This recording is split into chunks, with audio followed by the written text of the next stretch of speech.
When 43-year-old prison guard Michael Thompson walked through those steel doors for the last time, he had no idea that his life was already over. Not because he was leaving his job, but because 3 months earlier, a woman he thought loved him had given him something that would kill him slowly, day by day. And now, as investigators pieced together their secret affair, they made a discovery that would shake the entire correctional system to its core. The woman who destroyed his life was found dead in her cell, and the truth died with her. Or did it? How does a respected prison guard with 20 years of service, a man who followed every rule, end up HIV positive? And why was the inmate who infected him found hanging in her cell just days before she was supposed to testify? Tonight, we uncover a story of forbidden love, deadly secrets, and a mystery that still haunts the walls of Riverside Correctional Facility. Before we dive deeper, let us know in the comments where you're watching from. We'd love to hear from you. And if you're new here, click on the subscribe button so you never miss any of our upcoming videos. This story begins in the summer of 2019, inside the concrete walls of Riverside Correctional Facility in Ohio, where Michael Thompson had worked as a corrections officer for 2 decades. Michael wasn't just any guard. His colleagues described him as the kind of man you could trust with your life. He had never written up an inmate unfairly, never used excessive force, never bent the rules.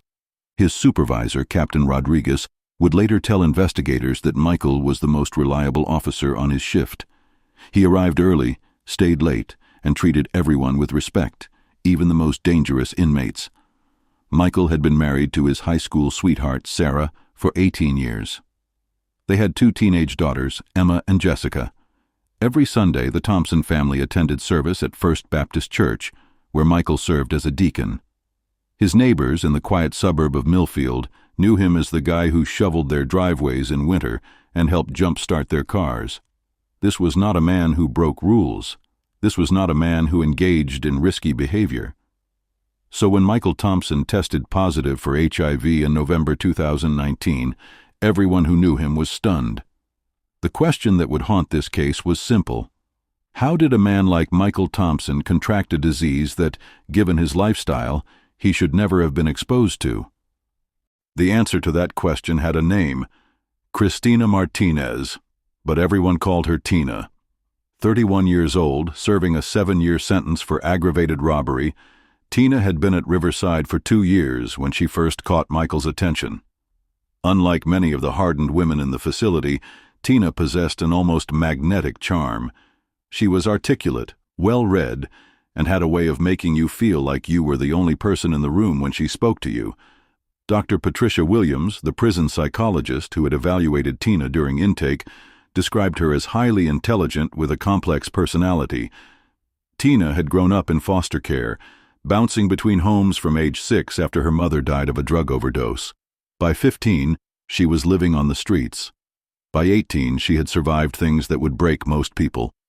But Tina had also learned something valuable during those dark years. She learned how to read people, how to find their weaknesses, and how to make them care about her. Other inmates gave Tina a wide berth. They called her the Spider, because of the way she seemed to weave webs around people, drawing them in until they were trapped. But Michael Thompson never heard those warnings. He only saw a woman who seemed different from the others, a woman who appeared to genuinely want to change her life. It started innocently enough. Michael was assigned to the education wing where Tina was taking college courses through a prison outreach program. She was studying for her associate's degree in psychology, and her dedication impressed him. While other inmates goofed off or caused disruptions, Tina was always focused, always asking thoughtful questions. One October afternoon, as Michael escorted Tina back to her cell block after class, she stumbled slightly on a loose floor tile. Michael instinctively reached out to steady her, and for just a moment their hands touched. That brief contact sent an electric shock through both of them. Tina looked up into Michael's eyes and whispered, "Thank you, Officer Thompson. You're always so kind to me." That night, Michael couldn't stop thinking about her. He told himself it was just compassion, that he felt sorry for her difficult past. But deep down, he knew it was more than that. Over the next few weeks, their interactions became more frequent. Tina would find reasons to ask Michael questions about the prison procedures, or she would share stories about her childhood that made his heart ache for her. She had a way of making him feel needed, important, like he was making a real difference in her life. Michael began looking forward to his shifts, particularly the moments when he would see Tina. The first real boundary was crossed in mid-November 2019. Tina had requested to speak with Michael privately about a problem she was having with her cellmate. They met in an empty classroom in the education wing, away from the security cameras. Tina was crying softly, telling Michael about how her cellmate had been threatening her, stealing her commissary items, making her life miserable. As she spoke, tears rolling down her cheeks, Michael felt an overwhelming urge to comfort her. Before he fully realized what he was doing, he had pulled her into his arms. They held each other for what felt like eternity, but was probably only 30 seconds. When they separated, both knew everything had changed. Tina looked into his eyes and said, "I've never had anyone care about me the way you do, Michael." It was the first time she had used his first name. That evening, Michael went home to his family, but his mind was consumed with thoughts of Tina. He barely touched his dinner, couldn't focus on his daughter's stories about their day, and when Sarah asked him what was wrong, he snapped at her for the first time in years. He was falling for an inmate, and he knew it was wrong, but he felt powerless to stop it. What he didn't know was that this was exactly what Tina had been planning from the beginning. Over the next month, Michael and Tina's relationship escalated quickly. They would meet in storage closets, empty offices, anywhere they could find a few minutes of privacy. Michael began smuggling small gifts to Tina, candy bars, magazines, even a small radio he had purchased with his own money. He told himself he was helping her rehabilitation, but he knew he was lying to himself. Their conversations became deeply personal. Tina shared stories about her childhood trauma that made Michael want to protect her from the world. She told him how the other inmates picked on her, how the guards treated her poorly, how he was the only bright spot in her otherwise dark existence. Michael found himself working overtime just so he could spend more time near her. He switched shifts with other guards to ensure he was assigned to her wing. His wife Sarah began to notice the changes in him.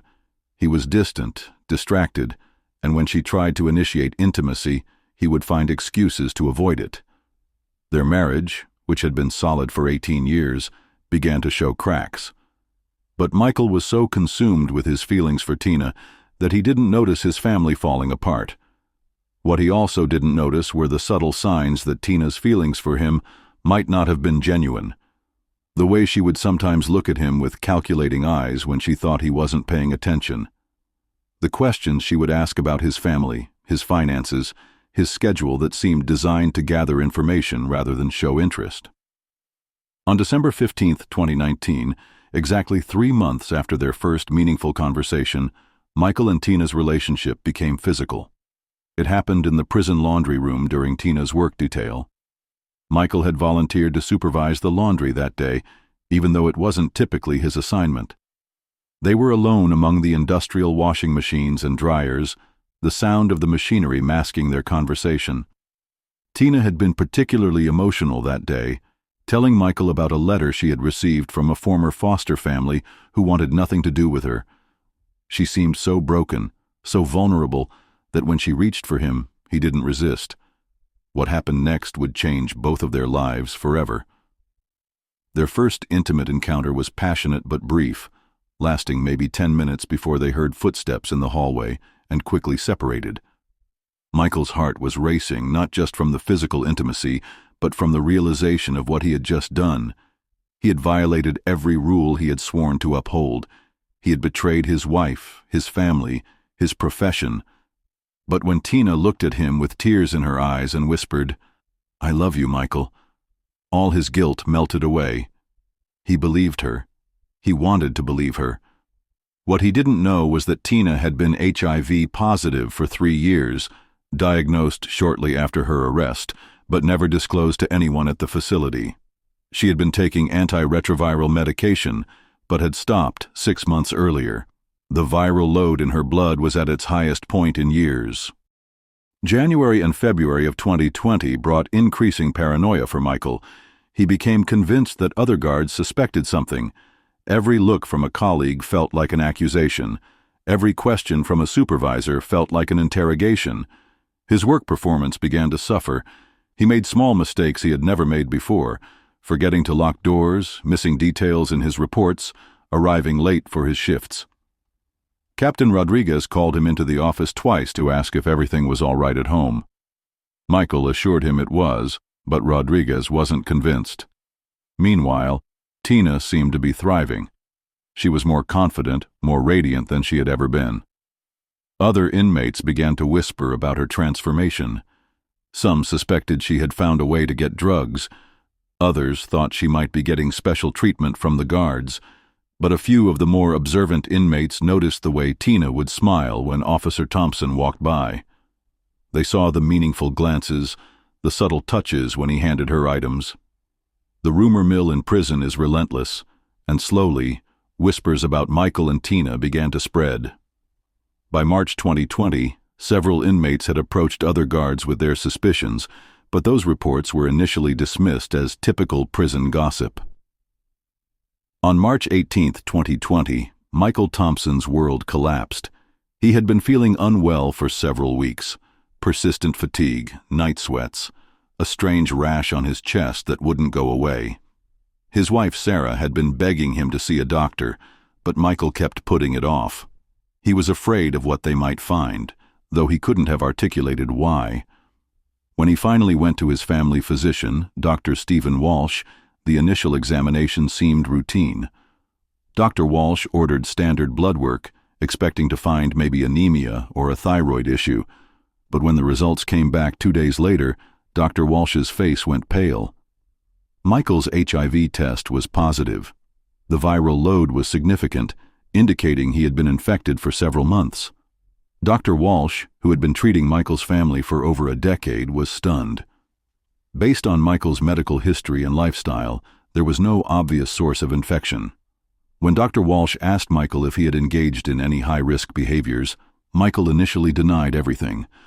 But as the reality of his diagnosis sank in, and Dr. Walsh explained that they needed to identify the source to prevent further transmission, Michael finally broke down and confessed to his affair with Tina. That conversation lasted over an hour, with Michael crying as he described how he had fallen for an inmate and betrayed everything he believed in.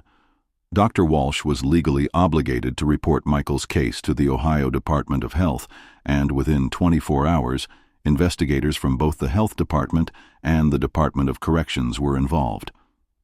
The investigation was led by Detective Lisa Martinez from the Ohio State Police, a specialist in cases involving potential criminal transmission of HIV. Detective Martinez had worked similar cases before, but never one involving a corrections officer and an inmate. The power dynamics made this case particularly complex. The first step was testing Tina Martinez for HIV. When confronted with the allegation, Tina initially denied any sexual relationship with Officer Thompson. She claimed he was harassing her and that she would file a complaint against him. But when investigators informed her that genetic testing could link her HIV strain to Michael's infection, she changed her strategy. Tina admitted to the relationship, but claimed it was consensual, and that she had no idea she was HIV positive. Medical records told a different story. Tina had been diagnosed with HIV in 2017, shortly after her arrest. She had been prescribed antiretroviral medication and had been taking it regularly until August 2019, just 2 months before her relationship with Michael began. When investigators asked why she had stopped taking her medication, Tina claimed she couldn't afford it and that the prison medical staff had been unresponsive to her needs. As Detective Martinez dug deeper into the case, a disturbing picture began to emerge. Phone records from the prison commissary showed that Tina had been making calls to a legal aid organization, asking specific questions about HIV transmission laws in Ohio. These calls had been made in September 2019, just weeks before she began her relationship with Michael. Even more concerning, investigators found a journal in Tina's cell that contained detailed observations about Officer Thompson's routines, his family situation, and his apparent loneliness. One entry, dated October 5, 2019, read, "MT seems vulnerable. Wife problems. He stays late, avoids going home. Could be useful." Another entry from November 12th was even more chilling. "He's falling for it. Men are so predictable. A few tears, some sob stories, and they think they're saving you." The most damaging entry was dated December 10th, 5 days before their first sexual encounter. "Almost ready. Need to stop meds for a few more days to maximize chances. He won't suspect anything until it's too late." When confronted with the journal, Tina's demeanor changed completely. Gone was the vulnerable, broken woman who had charmed Michael. Instead, investigators saw someone calculating and cold. Tina's lawyer advised her not to speak further without a plea deal, but she seemed unconcerned about the charges she was facing. In fact, she appeared almost proud of what she had accomplished. In June 2020, Cristina Martinez was charged with aggravated assault with a deadly weapon, specifically the intentional transmission of HIV. Under Ohio law, this charge carried a potential sentence of up to 15 years in prison. Michael Thompson was also facing charges: misconduct in office, violation of his oath as a corrections officer, and potentially contributing to the delinquency of an inmate. The case attracted significant media attention. Local news stations picked up the story first, then state newspapers, and eventually national media outlets were reporting on the prison love triangle death sentence case. The headlines were sensational: "Guard gets life sentence from inmate lover," "Fatal attraction behind bars," and "Love, lies, and HIV in Ohio prison." Michael's family was devastated. His wife Sarah filed for divorce immediately, taking their 2 daughters and moving in with her parents. The girls, 15 and 17 at the time, were humiliated at school. Emma, the younger daughter, would later tell counselors that she felt like her father had died, even though he was still alive. The community that had once respected Michael now shunned him. He lost his job, his pension, and his reputation. Neighbors who had once waved to him now crossed the street to avoid him. His church asked him to step down from his position as deacon, and eventually he stopped attending services altogether. While awaiting trial, Tina's behavior became increasingly erratic. Guards reported that she would swing between periods of deep depression and manic excitement. During her manic phases, she would brag to other inmates about how she had destroyed that stupid guard's life. She seemed to take particular pleasure in describing how easily she had manipulated Michael's emotions. Cassandra Williams, Tina's cellmate during this period, would later tell investigators that Tina had confessed to her the entire plan. According to Cassandra, Tina had deliberately chosen Michael as her target because he seemed lonely and vulnerable. She had researched HIV transmission laws and had specifically stopped taking her medication to increase the chances of infecting him. When Cassandra asked why, Tina's response was chilling. "Because I wanted to. Because I could. Because men like him think they can just use women like us and throw us away when they're done. I showed him what real consequences look like." But Tina's confession to her cellmate would never make it to trial. On July 23, 2020, just 3 weeks before her scheduled court date, Cristina Martinez was found dead in her cell during the 6 a.m. head count. The official cause of death was ruled suicide by hanging, but the circumstances surrounding her death raised more questions than answers. The scene in Tina's cell that morning was chaotic. Officer Jennifer Park, who found the body during routine head count, immediately called for medical assistance, but it was too late. Tina had fashioned a noose from torn bed sheets and had apparently hanged herself from the light fixture in her cell. The timing was suspicious to many. Tina had never shown signs of being suicidal. In fact, her recent behavior suggested she was looking forward to her trial, confident she would receive a relatively light sentence. Dr. Rebecca Foster, the prison psychiatrist who had been evaluating Tina weekly, said she showed no indicators of suicidal ideation. Just days before her death, Tina had been discussing her plans for when she was eventually released. She had been corresponding with a pen pal on the outside and seemed optimistic about her future. The investigation into Tina's death revealed several troubling inconsistencies. First, her cell had been searched just 2 days earlier, and no torn bedsheets had been found. The sheets used to make the noose appeared to be freshly torn. Second, the security camera covering her cell block had malfunctioned that night, creating a 2-hour window where there was no video surveillance. Third, several inmates reported hearing raised voices and scuffling sounds coming from Tina's cell around 2 a.m., but the guard on duty claimed he heard nothing unusual. 3 theories emerged about Tina's death. The first, supported by the official investigation, was that she had committed suicide out of fear about her upcoming trial and the lengthy prison sentence she was facing.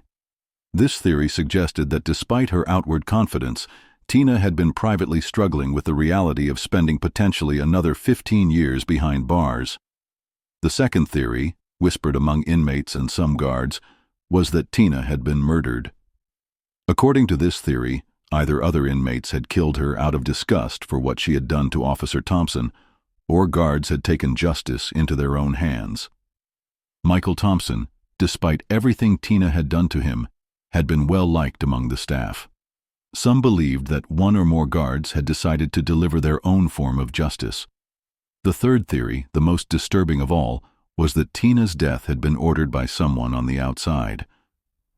During the investigation into her case, it had been discovered that Tina had connections to several criminal organizations from her time on the streets.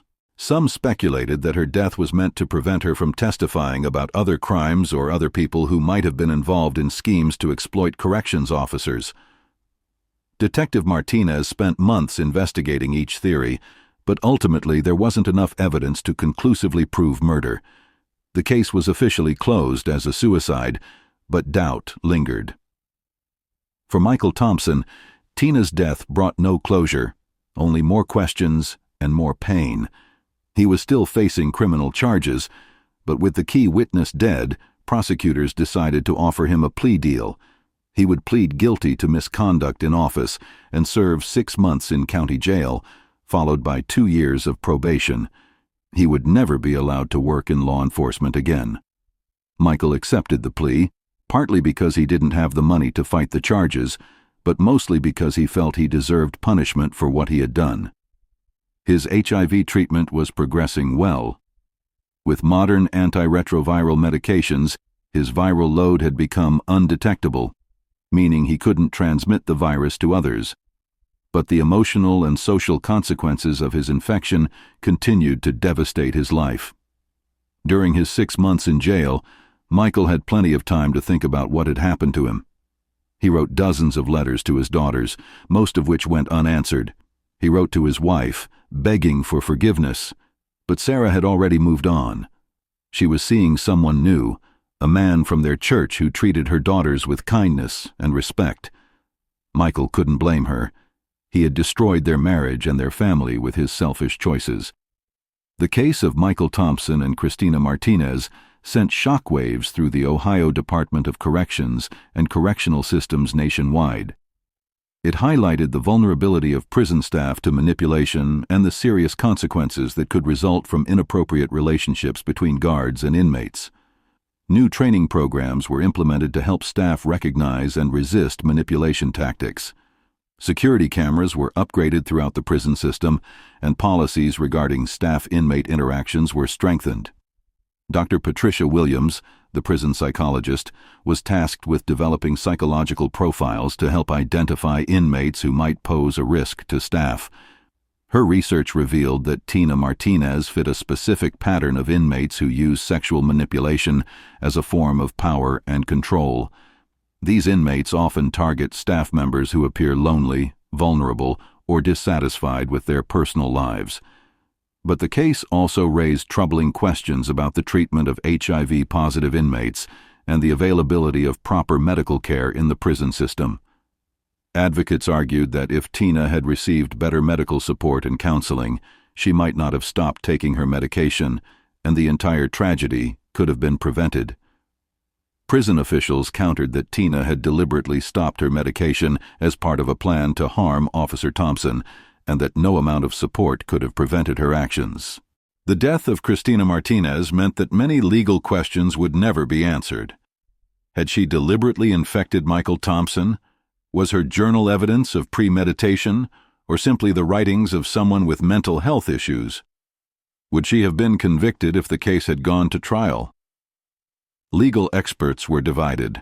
Some argued that proving intentional transmission of HIV is extremely difficult, even with evidence like Tina's journal. Defense attorneys would have argued that Tina was mentally ill, that her journal entries were fantasies rather than actual plans, and that Michael, as a corrections officer, had abused his position of power over her. Others believed the evidence against Tina was overwhelming. The timing of her stopping medication, her research into HIV transmission laws, and her detailed journal entries seemed to indicate clear premeditation. The case also highlighted the complex issue of consent in relationships between guards and inmates. Even if both parties believed their relationship was consensual, the inherent power imbalance made true consent nearly impossible. This case became a reference point in legal discussions about sexual relationships in correctional settings and the need for clear, strict boundaries. Today, Michael Thompson lives alone in a small apartment in Columbus, Ohio, about 2 hours from where his daughters live with their mother. He works as a security guard at a shopping mall, a job that pays barely enough to cover his rent and HIV medications. He has aged significantly since 2019. His hair, once dark brown, is now mostly gray, and the stress of the past few years has left deep lines around his eyes. He sees his daughters twice a month, supervised visits that are awkward and painful for everyone involved. Emma, now 18, has somewhat forgiven him and occasionally calls on weekends. Jessica, now 20, wants nothing to do with him. She changed her last name to her mother's maiden name and has blocked his phone number. Michael attends a support group for people living with HIV every Thursday evening. Most of the other members contracted the virus through drug use or unprotected sex, but they've welcomed Michael without judgment. In group sessions, he sometimes talks about the guilt he carries, not just for betraying his family, but for being so easily manipulated. He blames himself for not seeing through Tina's deception, for being so desperate for affection that he ignored every warning sign.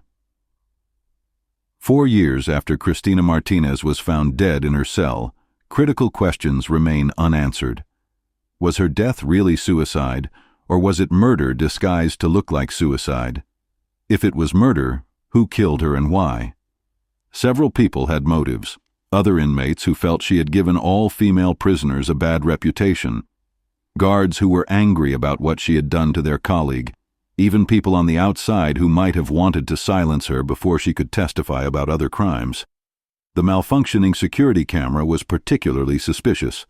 Prison security cameras are checked regularly and rarely malfunction. For the camera covering Tina's cell block to fail on the exact night she died seemed like more than a coincidence. Some investigators privately believed the camera had been deliberately disabled, but they could never prove it. Another unanswered question was whether Tina had done this before.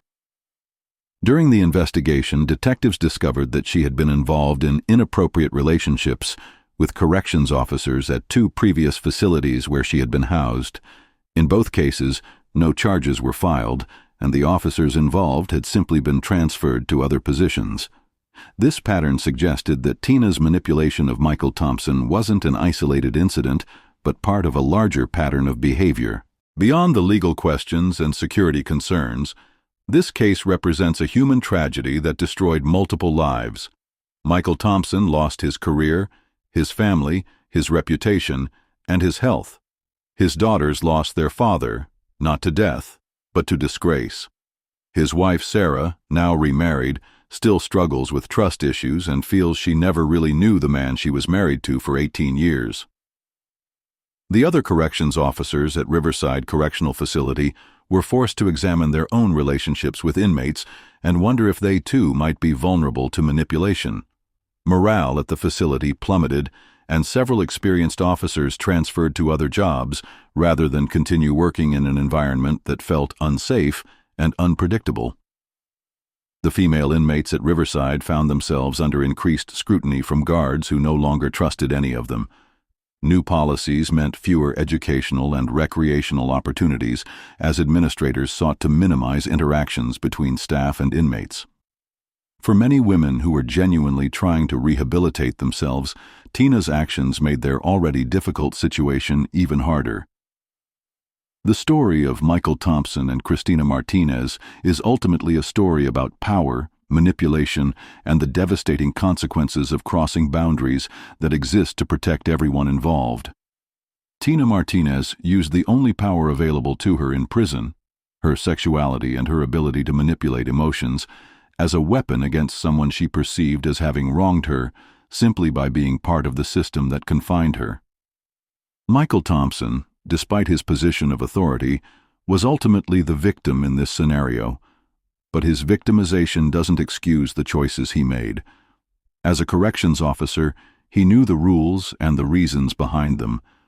He understood that relationships between staff and inmates were forbidden not just because of policy, but because they inevitably involve an imbalance of power that makes true consent impossible. The case raises uncomfortable questions about human nature and the ease with which people can be manipulated when they're lonely, vulnerable, or simply seeking connection.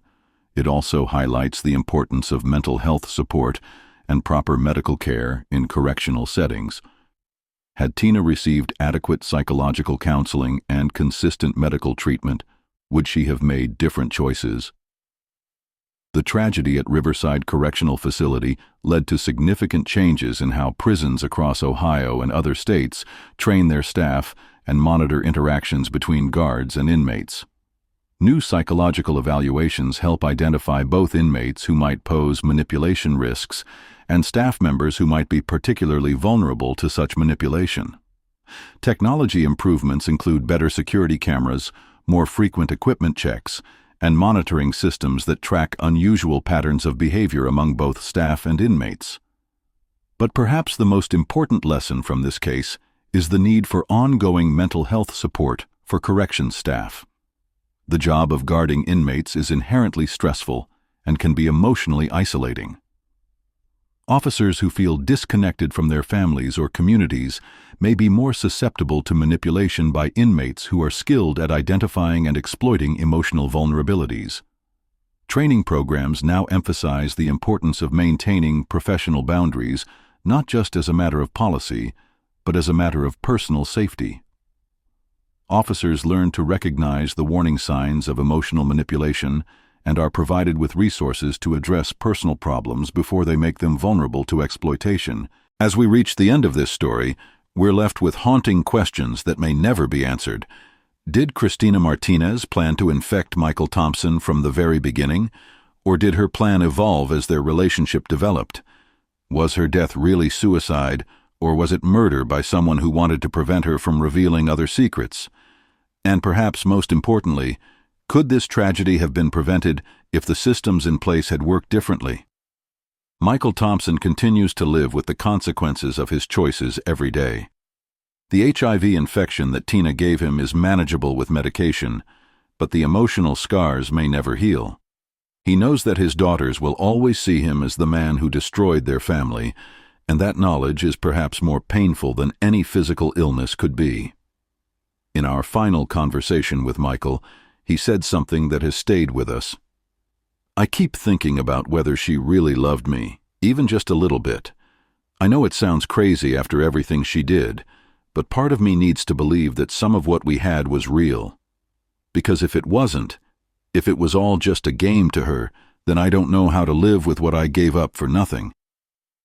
What happened between Michael Thompson and Christina Martinez is a cautionary tale about the dangers of crossing boundaries, the power of manipulation, and the devastating consequences that can result when loneliness and vulnerability collide with calculation and revenge. It's a story that forces us to examine our own relationships and ask ourselves, how well do we really know the people we trust? How easily could we be manipulated if someone identified our weaknesses and exploited them? And what price are we willing to pay for human connection, even when we know that connection comes with enormous risks? The death of Cristina Martinez meant that we'll never know her true motivations or whether she felt any remorse for what she did to Michael Thompson. We'll never know whether her plan was as calculated as her journal entries suggested, or whether she was a deeply troubled woman who acted out of pain and mental illness rather than malice. What we do know is that her actions destroyed multiple lives and left questions that continue to haunt everyone involved in this case. Think about this story and ask yourself, do you believe Tina intentionally set out to destroy Michael's life from the very beginning? Or do you think she was a victim of circumstances who made tragic choices? And what about Michael? Was he a predator who abused his power over a vulnerable inmate, or was he the victim of a calculated scheme? How would you feel if this happened to someone in your family? If Michael was your father, your brother, your husband, and if you were in Tina's situation, desperate and confined, what might you be capable of? We want to hear your thoughts in the comments below. This case raises difficult questions about justice, forgiveness, and the complex nature of human relationships. There are no easy answers, only the reminder that our choices have consequences that extend far beyond ourselves. If you found this story compelling, make sure to like this video and subscribe to our channel for more true crime documentaries that examine the darker side of human nature. And remember, the truth is often more complex and more tragic than any fiction could ever be.